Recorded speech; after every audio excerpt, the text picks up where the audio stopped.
I grew up in so many areas in Denver, but my formative years were spent here on 16th and High Street. I came to the U.S. at 11 years old and overstayed my visa and became undocumented until my 18th birthday. At East is where a lot of my opportunities started, and I also learned about a lot of my barriers growing up here. The Chacones, we're from Peru. Came in to Denver 1970. We've been here for the longest time, and as you can tell now, it's fenced up. Because of our current border states and the way the system is being very oppressive and not letting people that have traditional connection to this hemisphere the opportunity to come and migrate and have an opportunity to contribute to the society. And so that's something that my mother had to go through when she arrived here to Denver, Colorado. 21 years in prison. That's a long time. Very long time.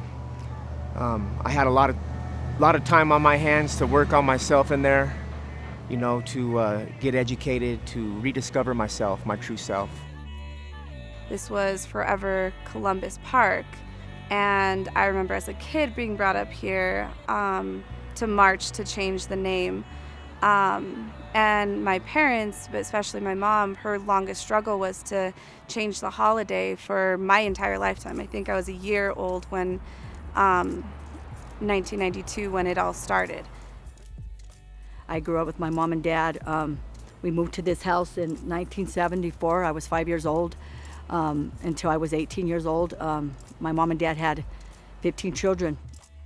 Todas mis amigas y mis amigos eran ciudadanos americanos nacidos aquí, aunque muchos eran de papás hispanos, todos eran ciudadanos. Me sentía mal porque yo no tenía ese privilegio, porque yo no tenía papeles, yo no calificaba para seguro médico. Era difícil para mí porque yo sentía que no era igual que los demás.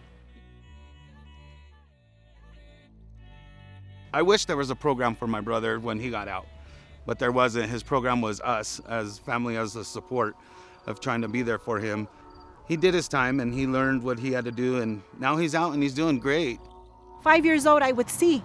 I didn't know what oppression was. I didn't know what certain behaviors were called or labeled, but I knew that it didn't feel right. And I told myself, when I become an adult, all these people that treat my parents some kind of way will hear what I feel. We grew up in an era that we became politically woke and really started to understand that we weren't each other's enemy, that the enemy was poverty, the enemy was systemic racism and hatred and indifference and bias. I grew up with Servicios de La Raza. My mom would go there for food, right? We would go get help with food and stuff. And when I turned 14, I started working with the youth program at Servicios all the way till I was like 18. The fact that we are a Chicano-founded organization, Chicano-born, which means that we embrace our indigenous heritage in this hemisphere. I really tied together all of my personal experience with the things I would hear from other people in the community, and I think that's what really motivated me to change my field and get a master's degree in counseling psychology.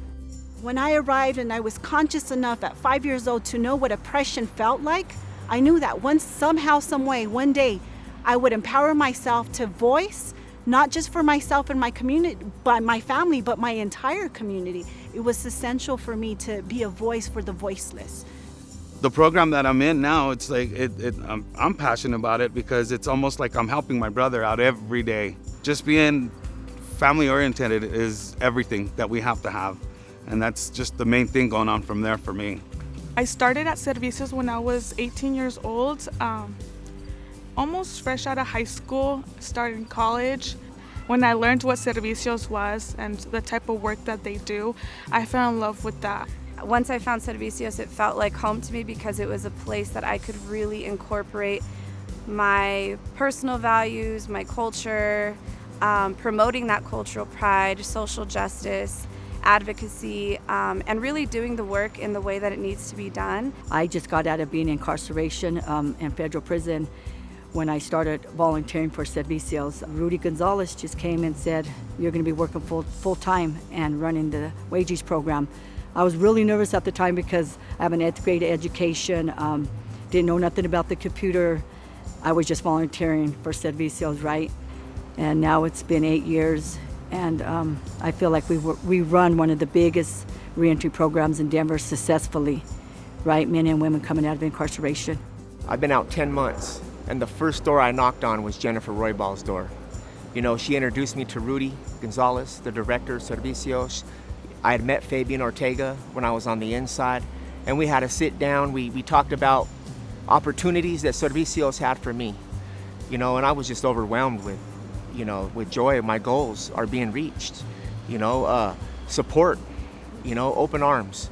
That's what I think all men and women want when they're released from prison, whether you did 21 years or 1 year. I value so much the work that we do in the behavioral health department and at Servicios as a whole, but I have personal passion about helping individuals struggling with mental illness and with substance misuse. I think it can impact all of us in many different ways, directly or indirectly, and there's a huge need in our communities. And we help individuals who may have recently immigrated to this country to individuals that have been here for generations and are native to this land.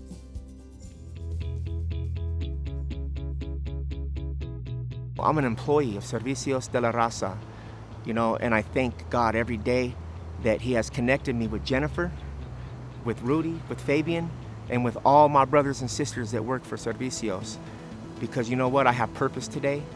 I have understanding, worth, value, but most importantly, I have love in my life.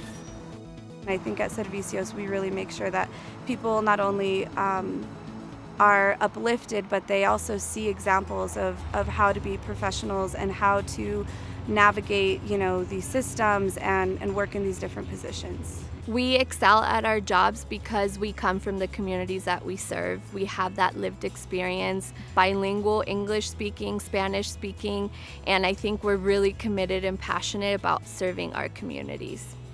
When we get out of bed in the morning, we are our community. We come from our community. We know our community. We serve our community day in, day out, and we advocate for our community. We don't do anything, whether it's provisions, providing, or serving, or advocating for, unless it is about community first.